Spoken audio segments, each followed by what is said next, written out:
Unlocking the future with microchips. A tech festival in Melbourne is shining the spotlight on microchips, with technicians implanting the injectables into 10 volunteers who will personally test them out. The microchip is roughly the size of a grain of rice and is capable of holding only one access code and limited information. The tiny device is typically injected in between the thumb and forefinger using a needle as thick as those used in body piercings. Each microchip uses NFC or near-field communication to unlock a specific door, vehicle, or device. The volunteers' chips come preloaded with a 30-day VIP pass and will be programmed to unlock the door to their home, gym, or work. Alternatively, it can also function as a public transportation pass. When the festival finally comes around in February of 2018, the 10 volunteers will join a panel and talk about whether they found the chip useful. Developers are already working on a model of microchips that can store multiple access codes and even be able to handle payments. In due time, people will have no need for keys or wallets, but until that day comes, we'll just be here fumbling with our keychains. Would you chip your life? Employees at a Swedish office complex use microchips implanted in their hands to access doors and copy machines.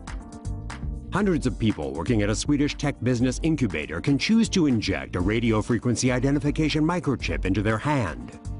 The microchip provides quicker and more reliable employee authentication at Stockholm's Epicenter office complex. The chip is contained within a tiny capsule about the size of a grain of sand. Inside the capsule is a copper antenna coil, a capacitor, the microchip, and a glass casing. The capsule is inserted into the layer of skin between the thumb and index finger. When the chip is scanned, it transmits a unique binary number that acts as a password. Employees can use the chip to operate the building's front door and their own office space. Employees can also activate the building's copy machines by scanning their microchip. Eventually, employees may be able to pay for food in the office cafeteria, as well as access their private computers with the implanted microchip. Australian biohackers implant RFID chips under their skin. A brave and increasing number of biohackers in Australia are implanting microchips in their hands that allow them to remotely unlock doors and perform other tasks. The microchips are roughly the size of a grain of rice. The chips employ either RFID or NFC technology. RFID, or radio frequency identification, is a one-way communication system. RFID receivers can read data stored on the chip even at a considerable distance. RFID chips can be used to replace identification badges to unlock secure doors. NFC stands for near-field communication. This technology can be used for two-way communications but has a maximum operation range of 10 centimeters. An NFC chip can integrate multiple contact details and transfer them to a receiving device. It can also store complex medical data and share that information with hospitals. For the biohackers among you, an Australia couple has started a business of selling these microchips. An NFC chip costs 140 Australian dollars, while an RFID chip costs just 80. Science fiction is becoming fact, and we're not sure we like it. A tech firm in Wisconsin is about to become the first company in the U.S. to give microchip implants to its employees. 3 Square Market, which designs software for vending machines, says more than 50 of its workers have volunteered to have the devices fitted. The microchips are about the size of a grain of rice and will be inserted into the skin between the thumb and forefinger. The microchips will allow workers to access the building and log on to their computers. Employees can also use the chips to buy food-like products from office vending machines. The purveyors of this dystopian technology claim there is no GPS function and it won't be used to keep tabs on employees.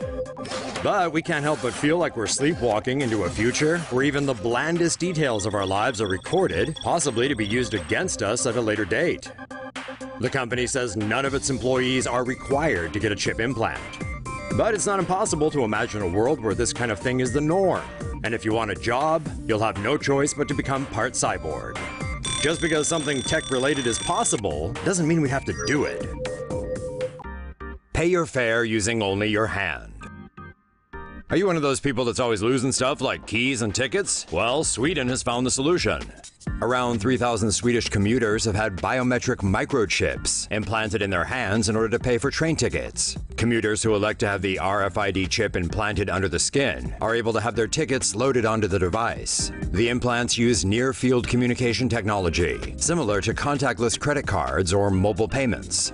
When activated by a reader device a few centimeters away, information can be transferred between them using magnetic field induction.